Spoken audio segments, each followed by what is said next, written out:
Good morning, Jamie. Happy Friday. How's the week been going, mate? Good, Hazy. Back to a bit of normality. What did we have there during the week? We had some trials. We had Taupo. Everything's sort of gone according to plan. We got a winner, so that always makes me smile. That was good to see. So a couple of good performances to touch on at Te Rapa on Saturday. Obviously, Pure Imagination winning on debut. Do you want to talk us through that? Yeah, he's a really nice colt that Dave bought from the Ready to Run, so I paid a fair bit of money for him, but just been a little bit immature as a 2-year-old, needed to give him some time, but we're getting there now, and really pleased with the way that he won. He will be a better horse when he's ridden for a bit of cover, but from the outside barrier, we sort of decided that at Te Rapa early in the day, you probably need to be on speed, so really pleased with the way that he won, and hopefully he can measure up in some of these better 3-year-old races in the coming couple of months. Right, so you'll be trying to pick a path down to Riccarton for that horse? Yeah, I think so. He'll probably run in a 3-year-old race next. Probably keep him away from Hastings for the meantime, and hopefully have him ready for the 2000 guineas, whether he goes down south a bit earlier or whether he stays up here and gets ready for the start, and I'm not entirely sure yet, but won't rush him through to his next start. We'll just give him sort of 3 weeks, and then he can run again. Awesome, and it was great to see the filly pick off the first stakes one of the season. Yeah, Imperial Treasure is really good. She's a promising filly, 3 from 3 unbeaten now, and her work and trials had suggested that she was right up to the mark. So really pleased with the way that she ran. I Wish I Win was very good in second. He's a promising horse as well. I think he's going to be winning a group race very shortly. So pleased with the way that those two ran. And Millefiore was also in the race. She was back a little bit, but don't drop her yet. Keep an eye out for her when she gets up to 14 in a mile with a set of blinkers on. Perfect. And Avantage ran a bit of a head scratcher. Yeah, really got no idea what happened there. Obviously, she didn't get the best run in the race. She was sort of caught 3 deep without cover, but she was under pressure from the 500 onwards and probably expected her to fight on a little bit more than what she did. But she is an older mare now. Haven't been able to fault her since the race, so we'll just carry on towards Hastings like we normally would, do our normal work, and we'll give her a bit of an easy gallop tomorrow on the grass, and then she'll have a nice head out on Tuesday, and then we'll crack on. Cool. And as you mentioned, we saw the first couple of horses pop up down the Ashburton on Monday, and there were a few trialists at Rangiora on Tuesday. Can you talk us through some of the horses that are already down south and some that will be making their way down over the next couple of weeks? Yeah, so we've got, I think, about 10 down there at the moment, and we had 3 run at Ashburton on Monday. Supreme Khan and Secret Amore were very good in this 74-1200. Might have expected Supreme Khan just to do a little bit more, but I don't think we were beaten by a bad horse. So certainly follow them through to Riccarton at their next start. And Leaderboard, I thought, ran a slasher first up, well short of his best trip on the way to the New Zealand Cup. So very happy with him. He'll run, all of those 3 will run at Riccarton on the 2nd of October. And Marcus Aurelius and Need I Say More both trialled at Rangiora on Tuesday. As you say, both ran second, and we'll both kick off in the Open 1200 at Riccarton this coming Saturday, the 18th. So, really happy with all of those, and we'll have a couple of runners in the Canterbury Bell Stakes as well. So, we've got about 10 down there, and more will continue to go down over the next couple of weeks, and Sam Burgesson will be going down as well. Now that we're back to sort of level 2, and he's able to travel. So really good team of staff down there, and nice. Do you want to tell us a bit about Sam? He's obviously a recent addition to the assistant training ranks, and he's been with the team for a couple of years now. Do you want to give us a bit of background about him? It'd be good to get him on the show at some point as well. For sure, get him in here. Sam's a good man. He's I guess grew up in a racing background. His father Royden's a very good trainer in the CD, and a good mate, and we have seen quite a few of our horses down there when they race in the CD. Sam went through varsity. I think he came out with an accounting degree. He's obviously pretty smart, because I wasn't able to get one of those. That was a bit tricky. And he got on the Sunline scholarship that I did as well. So really similar sort of profile, I would say. Clever guy, has a passion for the racing industry, and is well liked amongst his peers, and has a good feel for the horses. So yeah, he's a really important part of the team, and will be making his mark within our industry in the next 5-10 years as well. So yeah, he's a really good young man to have in the team, and he's going to head down to the South Island, and he will be running the cutter down there with probably 15 to 20 horses as we lead into Cup Week. Awesome. He's a pretty impressive sort of a bloke, so we look forward to seeing how the team works under him down there as well. So moving on, we've only got a couple of races to have a look at this week. We might kick off at Te Rapa. So the first race that we've got quite a number of runners engaged is race number 5, the Dunstan Recovery MASH 1200, rating 74 benchmark. First up, you've got Summer Monsoon.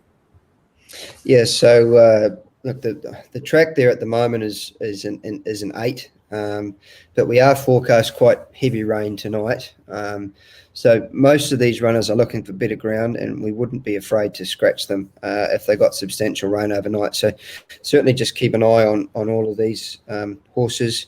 Summer Monsoon to start there. He's got the big weight, but Palmer claims he won a trial nicely last Friday. He'll just get back and find the line. But yeah, as I say, most of these runners would be doubtful if the track got too heavy. Right, Aotea Ladd scratch, is he? He looks a doubtful runner. We'll probably keep him for Taupo next Friday. I wasn't able to find a 3 or 4 kilo claimer that could reduce his weight down. So he'll probably go to Taupo next Friday for a 74.13. Cool. Phantom Witness drawn wide in barrier 14 with Troy Harris aboard. Yeah, really pleased with this horse. I think he's needed time to mature. Happy with how he's going. If it was a slow track, we'd run him. But we'll just be guided by what the weather gods do tonight. But certainly, if the track is no worse than slow, he's got to be a really good chance. Cool. And Melody Bell's half sister Exaltation drawn barrier 3 with Craig Grills on board. Yeah, she's coming up well now that she's an older mare, fully mature mare now. She's got to carry a bit of weight, got a nice draw, but she's one that really doesn't want any rain. She wants the good side of soft at worst. So keep an eye out for her. She could well be seen at either Taupo or Hastings next Friday or Saturday if she doesn't run there tomorrow. Right, and just finally in that race, Vincier drawn wide. Trial quite impressively. This one turned a few heads in its trials. Yeah, promising mare. Had really good form until we had that little blip, 2-1x8. So we spelled her again. She's come back up in really good order. We've always had a bit of sort of trouble with her feet and her joints, but now that she's a bit more mature, we're happy with where she's at and how she's going. And she's another one that would be okay on soft, but a doubtful starter on heavy.